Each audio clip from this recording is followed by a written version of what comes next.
Hi founders, welcome to Archive 2021, annual event dari teman startup dengan tema Brands Beyond Crisis yang akan mengulas trending startups dan juga brands around 2021. Melalui event ini, kita mau mengapresiasi karya dan juga pencapaian brand Indonesia di tahun ini. Event ini akan diselenggarakan pada tanggal 1 sampai 14 Desember yang akan diunggah di seluruh media sosial kita melalui Instagram, TikTok, YouTube, dan pastinya Noise, rumah konten audio Indonesia yang juga merupakan eksklusif audio platform untuk seluruh konten full version dari podcast Archive 2021. Selain itu, event ini juga didukung oleh Heavenly Blush, King Snack Pack, dan beberapa media partner seperti Text from Brand, yang on top, Apiari, The Finery Report, EXP JKT, Katika, Global Millennial Group, dan juga Line Indonesia.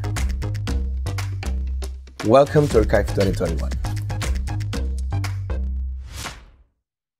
Dan hari ini kita juga udah jauh-jauh nih, nggak jauh-jauh banget sih sebenarnya.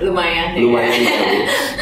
Kita udah diperbolehkan main ke kantornya Sika. Thank you. Halo Kak. Thank you. Halo, kalau mau kasih tahu juga kalau Kak Pem nih jadi speaker pertama yang akhirnya 2 kali nih kita ajak. Oh iya. Thank you banget mau boleh ngobrol lagi, boleh main lagi gitu. Untuk kita ngobrol-ngobrol sih sebenarnya apa sih yang sudah terjadi di Sika tahun ini gitu. Sebenarnya udah ada nih kayak pertanyaan perkenalan diri dan juga perkenalan Sika. Cuman mungkin teman-teman bisa nonton yang sebelumnya aja kalau perkenalan Sika kali. Cuman sekarang mungkin boleh perkenalkan diri juga sedikit dan sedikit lah tentang Sika gitu. Oke. Halo semuanya. Jadi nama aku Pamela Rajadinata, aku adalah founder dari Post The Label dan juga co-founder dari Sika. Tapi mungkin hari ini bakal lebih banyak bahas Sika sendiri karena mungkin temanya dari startup ini kan lebih ke marketing yang lebih ke strategic market tentang partnership gitu-gitu. Jadi kita mungkin bakal bahas ini tentang Sika. Sika sendiri, aku dan partnerku itu berdiri di tahun 2019, jadi udah mau hampir 3 tahun sekarang. Nggak berasa banget sih.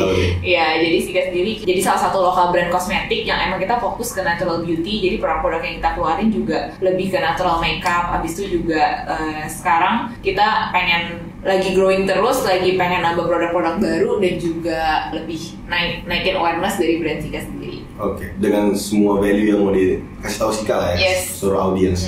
Nggak cuma jualan tapi ada educating juga. Betul. Ada engagement juga di community Sika sendiri ya. Nah, waktu itu kita banyak banget ngobrol tentang latar belakang KPM sendiri nih. Yang waktu itu kita ngobrol awalnya bagaimana, ceritanya bagaimana, terus Sika tuh kemana gitu. Cuman mungkin di podcast kali ini kita akan lebih ngomongin tentang update tahun ini. Oke. Kalau kita ngomongin kemarin 2020 awal kita ketemu, terus ternyata ada wave kedua. Gimana sih pengaruhnya ke Sika menurut KPM sendiri di industri, mungkin di Sika dan juga di Posh? Kita terakhir ketemu tahun berapa sekali? 2021 April. 2021 April. Oh, oke. Berarti udah ada vending machine ya? Itu udah ada dong. Mungkin yang paling ngaruh banget kalau misalnya pas lagi second wave itu pas karena kita kan udah ada vending machine di beberapa titik di Jakarta kan, di mall. Nah, itu tuh langsung down banget karena kan mallnya tutup. Habis itu kayak lumayan menghambat. Ya namanya kan kayak kita udah taruh stok di situ, udah ada vending machine, sebenarnya tiba-tiba tutup gitu kan. Berarti udah itu cut gitu kan. Udah lost gitu. Terus juga mungkin dari segi orang belanja juga pas lagi kemarin itu second wave jadi turun lagi karena kan orang nggak mau keluar ke rumah. Terus even lebih parah kan, lebih parnonya double kan, saya pakai double masker, apalagi yang kita main produk kita tuh kan lips gitu kan. Jadi orang pas jadi orang kan pakai double masker kayak jadi makin males dong untuk makeup yang ada pakai bibirnya gitu kan. Jadi itu yang salah satu hal yang waktu itu concern banget pas lagi second wave itu. Oke, tapi kalau tadi KPM sempat ngomong tentang lip tint, nggak pakai masker, gue nggak pakai lip tint gitu. Tapi kalau KPM sendiri sebagai user, kemarin kita sempat ngebahas sebenarnya di story kita kayak work from home nih sebenarnya jadi lebih mahal atau lebih murah sih belanja barang-barang kosmetik. Ini berarti meliputi skincare, meliputi kosmetik gitu. Kalau KPM sendiri gimana? Terus jawabannya apa? Gue penasaran. Jawabannya orang lucu. Jadi ini takeaways-nya. Skincare lebih mahal. Ya pasti sih, karena kan orang makin banyak waktu di rumah. Terus katanya stres. Makin kayak ya udah mau pampering diri sendiri aja. Kosmetik turun tapi. Kosmetik pasti turun trennya. Emang kayak gitu selalu dari pandemi awal sampai sekarang. Emang skincare naik, kosmetik turun gitu. KPM sendiri? Kalau aku jujur iya sih, mungkin lebih ke skincare ya, lebih ke skincare. Tapi aku tetap makeup juga. Walaupun di rumah. Walaupun di rumah karena aku tipenya yang emang emang harus nggak tau dress up aja gitu, pakai bajunya proper aja untuk aku kerja. Karena kalau misalnya iya bawa mood, soalnya kalau masalah kayak gitu jadi nggak semangat aja. Jadi walaupun kayak suka di rumah atau pakai masker, aku tetap pakai lip product juga sih, walaupun ketutupan atau makeup juga gitu. Tapi banyak juga yang komen kayak gini, kayak gue belanja makin banyak tapi pakainya sebenarnya dikit karena gue stres ya, gue belanja aja iya, gitu. Impulsif ya, impulsif buying aja gitu. Nah, kalau misalnya kita ngomongin kemarin, pastinya ada evaluasi lah yang dilakukan dan dampak tadi yang Kak Pem sempat ngomong. Faktor-faktor yang mungkin dilakukan nih sama Sika tuh apa sih untuk mendorong lagi atau mungkin meningkatkan lah penjualannya? Iya. Mungkin lebih gini Pak, kalau misalnya tadi kita bahas lebih skincare naik, terus juga kosmetik turun. Makanya kosmetik yang kita keluarin selalu ada skincare-nya. Let's say kayak lip gloss kita itu selalu ada kayak moisturizing formulanya. Jadi kayak orang tuh nggak cuma buat makeup aja, tapi bisa buat tetap ada benefitnya gitu. Jadi tetap bisa ngerawat dirinya walaupun misalnya pakai makeup gitu. Terus juga kita juga lagi pengen develop beberapa produk skincare juga. Mungkin itu salah satu dari dari situ habis itu kita kayak mikir, oh kayaknya kita nggak bisa nih kalau mau dekoratif terus, harus tetap ada sesuatu yang kita buat dari segi production. Jadi value-nya juga nggak cuma kayak gue beli tadi dekoratif untuk gue tampil, tapi sebenarnya itu untuk kesehatan lo juga, untuk lo itu mah maksudnya udah ke skincare berarti ya. Oke. Nah, dan sebenarnya kayak tujuan utama kita ini juga di sini ada poster Tom and Jerry ini. Tapi sebenarnya sebelum ke Tom and Jerry ini banyak banget yang udah dilakuin Sika tahun ini. Mulai dari campaign kecil yang kayak 19 Questions with Pamela, terus ada vending machine juga, ada What's Next Sika, dan di terakhir juga ada Tom and Jerry, dan juga produk barunya yang Lunar Gloss, ada campaign juga bersama astrologi ini di website ya. Iya. Boleh kita bahas satu-satu gitu semua? Boleh. Mulai dari yang pertama tuh yang mana?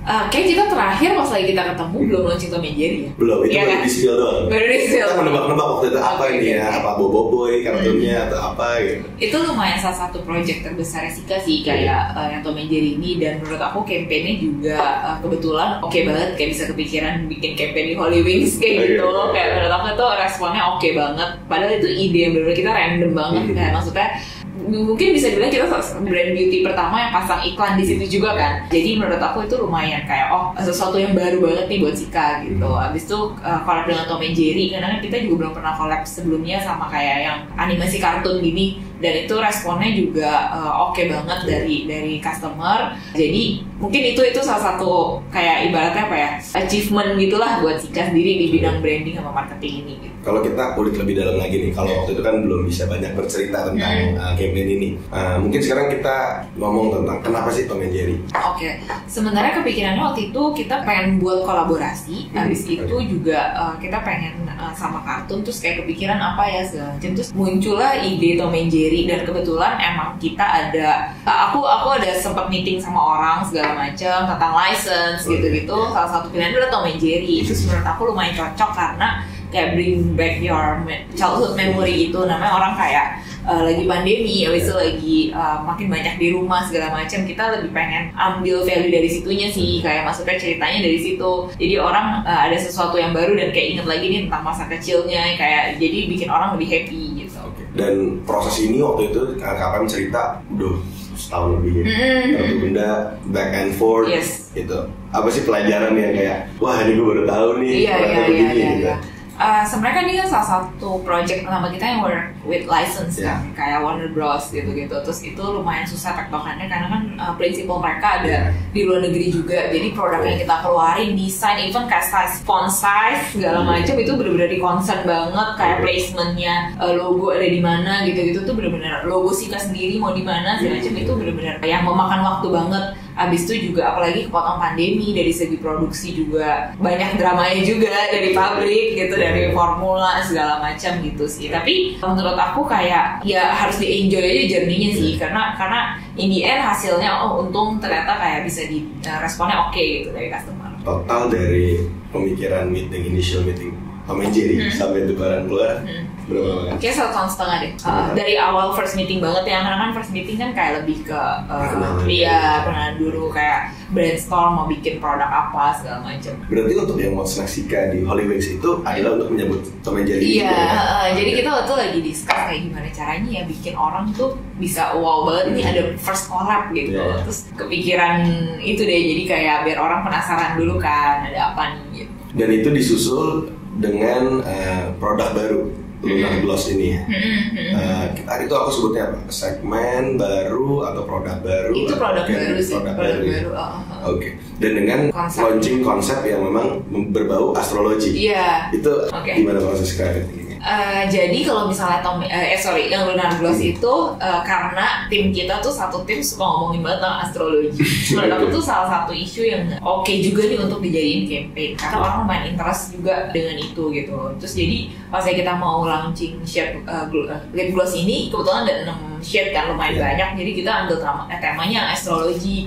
Dari situ baru kita turunin kayak apa campaign activation yang bisa kita lakuin. Terus itu tuh pas lagi second wave, jadi tadinya mau offline segala macam cuma kayak nggak bisa, jadi akhirnya kita decide untuk bikin activationnya full digital, jadi kayak lebih ke ada kayak CGI, habis itu juga ada website kita bisa dibuat orang di astrologinya karena astrologi kan cuma nggak zodiak doang, jadi kayak ada turunan-turunan lain. Sebenarnya itu buat lucu-lucuan aja sih, kayak maksudnya karena celebrating aja lah ya. Iya, seru banget. Abis itu juga gini sih, kayak kepikirannya zaman sekarang kan orang nggak bisa ketemu langsung, jadi kalau ketemu untuk kenal orang tuh lumayan susah kan. Terus juga kayak apalagi kenalan jodoh gitu. Jadi astrologi ini menurut aku lumayan membantu gitu. Jadi kalau misalnya awal-awal untuk kayak tahu dia kayak kira-kira kayak gimana sih, bisa dari astrologi juga gitu. Dari platform itu lah ya tadi, maksudnya ya ada mungkin ada yang percaya ada yang tidak, tapi ya sebenarnya funnya dapat. Iya, itu buat fun aja. Tapi kalau kita ngomongin output dari semua proses creative thinking ini, banyak teman-teman yang mungkin masih punya opini yang kayak, ya gue jualan kok ribet gitu. Maksudnya kayak ngapain harus mau launching aja sampai harus ada what's next ikan misalnya. Mau launching Lunar Gloss tapi harus ada pembuatan CGI, bahkan ada filter juga ya, filter terus dan sebagainya gitu. Sebenarnya boleh cerita nggak sih Kak, kayak kenapa sih harus ada itu dan juga output apa sih sebenarnya yang diharapkan gitu? Mau dengerin full versionnya? Dengerin di Noise. Yuk dengerin sekarang.